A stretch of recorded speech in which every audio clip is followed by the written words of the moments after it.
శ్రీ శివాయ గురువే నమః. మంచి ముహూర్తం. భవిష్యత్ నిర్ణయాలు తీసుకునేటప్పుడు ఒక మంచి పని చెయ్యాలన్నా ఒక ముహూర్తాన్ని ఎంచుకుంటారు. మంచి పని చెయ్యాలంటే ముహూర్తంతో పని లేదు. చాలామంది మనస్సుల్లో మెదిలే ఆలోచనలను ఆచరణలో పెట్టాలంటే ఓ మంచి ముహూర్తం కోసం ఎదురు చూస్తూ ఉంటారు ఆ పని చెయ్యాలంటే. కానీ మంచి పని చెయ్యాలంటే ముహూర్తంతో పని లేదు అని పెద్దవాళ్ళ నుంచి వస్తున్న ఈ సామెత.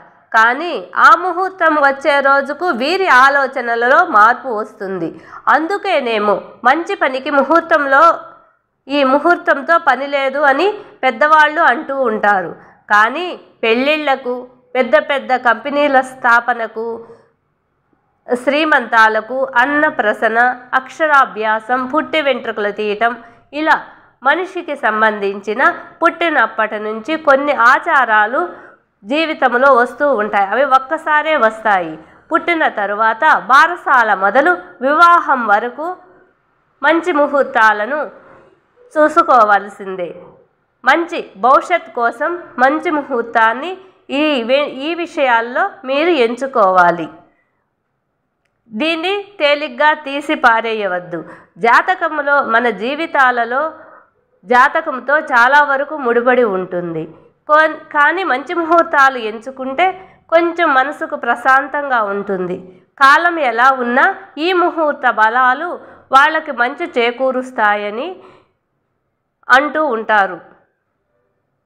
ఒక పని చేయాలంటే ఎప్పుడూ సమర్థవంతంగా పనిచేసినప్పుడు ఆ పని విజయవంతం అవుతుంది. సమర్థత, మనిషిలో సమర్థత చాలా అవసరం. సమర్థుడు ఎప్పుడూ కర్తవ్యాన్ని మరువడు. ముహూర్త బలాన్ని అంత తక్కువగా తీసివేయవలసిన అవసరము లేదు. కానీ చిన్న చిన్న విషయాలకు మనకి మంచి ఆలోచనలు వచ్చినప్పుడు ఆ పనిని అప్పుడే చెయ్యండి. వాటికి చిన్న చిన్న విషయాలకి ముహూర్తాలతో అవసరం లేదు. ముహూర్త బలం చాలా గొప్పది. ప్రాచీన కాలం నుండి ఈ ముహూర్త బలం కోసం ఆ ముహూర్తంలో చేస్తే అన్ని విజయాలు సాధించవచ్చని మంచి ముహూర్తాన్ని ఎంచుకుంటారు.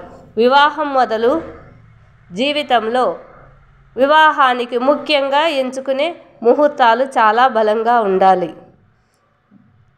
ప్లీజ్ ఆదరించండి. అక్షరాల ఆణిముత్యాలను షేర్ చేయండి, లైక్ చేయండి.